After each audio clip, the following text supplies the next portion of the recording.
Y alarma entre la patronal por lo que consideran como cifras muy preocupantes de absentismo laboral. De media está en torno al 8%. Vamos a hablar con los empresarios de cuáles creen ellos que son las causas y también de las consecuencias para la productividad de las empresas. Saludamos a Eduardo Besares, que es secretario general de la CEO en Tenerife. ¿Qué tal? Muy buenos días. Muy buenos días. Bueno, aseguran ustedes que los niveles de absentismo están siendo preocupantes. ¿Nunca antes se habían dado estas cifras? No, nunca. Es preocupante la intensidad, el nivel de absentismo que tenemos, tanto en Canarias como en España y en la Unión Europea. Es muy preocupante la variación, la tendencia a peor. Duplicamos el nivel de absentismo del 2012. Y luego, por último, el último rasgo que realmente es grave es que Canarias destaca. Estamos a nivel nacional en el segundo lugar en absentismo total y somos los líderes en crecimiento del absentismo. ¿Y por qué creen ustedes que eso está ocurriendo con esta incidencia aquí en Canarias respecto al conjunto del país? Bueno, hay varios factores, unos que son generales. Todos sabemos que venimos de una pandemia que fue un elemento disruptivo a nivel de salud, familiar, social y laboral, ¿no? Y aunque nos hemos recuperado en algunos de esos factores, en algunos estamos en una nueva realidad, ¿no? Donde hay de alguna manera pues otras prioridades para las personas y algunos desencantos, ¿no? Lo que llaman la gran renuncia. Eso por un lado.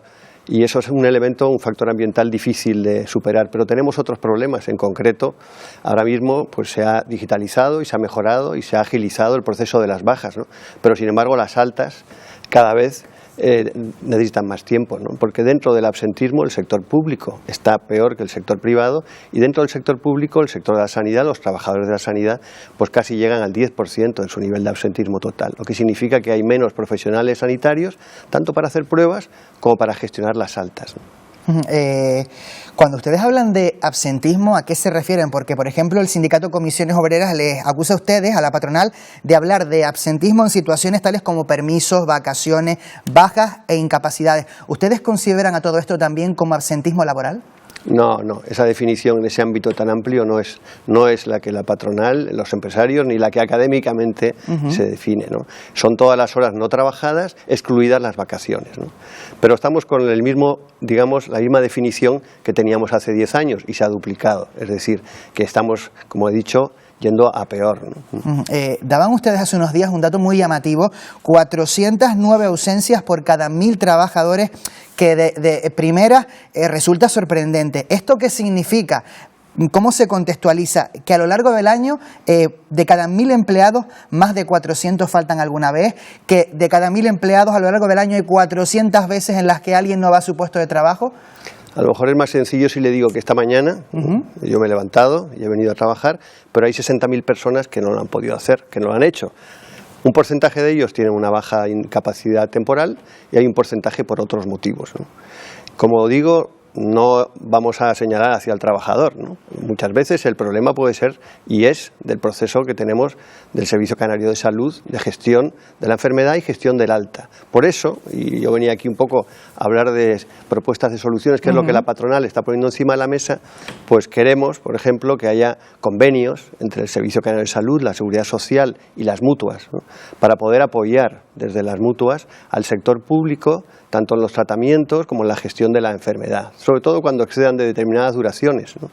Y facilitar la reincorporación del trabajador. Todos conocemos personas que están pendientes de una revisión, pendientes de un especialista o pendientes de que me reciban para darme el alta.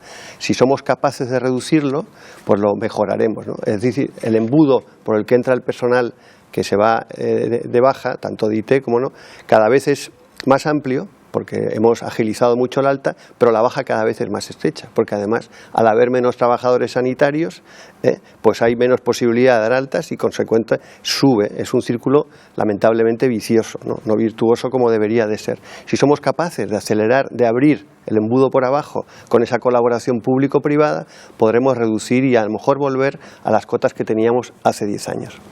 ¿Y hay predisposición, por ejemplo, por parte de Sanidad, de adquirir esta fórmula? Yo creo que hay una sensibilización de que tenemos un problema grave, más grave que en otras comunidades autónomas. En el País Vasco es el que lidera el absentismo, pero el País Vasco es de un perfil, digamos, sectorial preponderantemente primario, secundario, industrial, ¿no? Si hacemos una comparación, para producir un número de unidades en una industria necesitas 3 personas, donde en un hotel necesitas 18. Es decir, que nosotros tenemos una industria muy intensiva en mano de obra y eso hace que el absentismo nos impacte más que a ninguna otra comunidad autónoma, ¿no? Durante el debate del Estado de la Nacionalidad, el presidente de Canarias, Fernando Clavijo, pidió a los empresarios que subiesen, por ejemplo, los sueldos en el sector turístico. Los sueldos son bajos y esto puede ser una consecuencia de esas cifras de absentismo laboral, le pregunto. Pues el dato que le he dado ahora le va a servir. Si en una industria, y además es un dato de Canarias, hacen falta 3 personas para poder producir en ingresos 1 millón de euros y en un hotel hace falta 18 personas, evidentemente la productividad de las 3 personas de la industria, que serían 5 en el caso de una cadena de retail de tiendas, 7 en el caso de una cadena de retail de alimentación, 18 en un hotel, evidentemente la productividad, el valor que aportan cada una de esas 18 personas es menor y por tanto, siendo nosotros, digamos, una comunidad autónoma donde en términos generales el sector servicios es el que prepondera, pues evidentemente el nivel salarial es más bajo, ¿no? No es porque el empresario no quiera, el empresario está muy focalizado en la mejora del clima laboral, en la mejora de las condiciones de los trabajadores y además ha venido un poco llovido del cielo para muchos trabajadores una subida del salario mínimo interprofesional que incluso muchas empresas tienen problemas para afrontar. Le quería preguntar por eso, porque llevamos ya algo más de un mes, si no me equivoco, con el nuevo salario mínimo interprofesional en vigor. ¿Han notado ustedes ya algún impacto?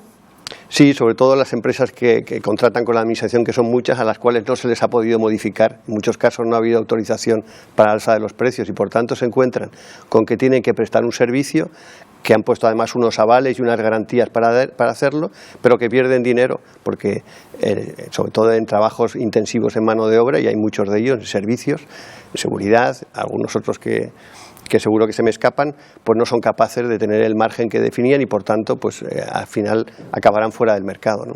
Pero por ahora, ¿está teniendo impacto en el empleo?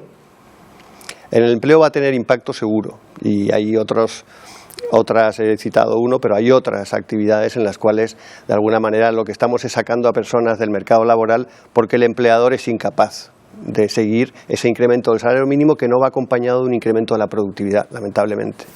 Han dicho ustedes que también están preocupados por la prórroga de los presupuestos generales del Estado. ¿Qué es lo que más les inquieta?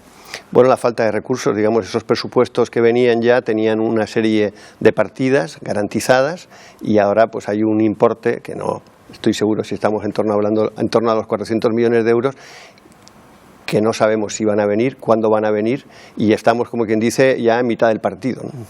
Y esto, si no llegasen esos 400 millones, ¿qué impacto podría tener en la productividad, en la economía de Canarias? ¿A qué sectores, qué proyectos, qué actividades consideran ustedes? Bueno, esa cantidad evidentemente afecta a todos y cada uno de los canarios, tanto por falta de inversiones como por falta de gasto.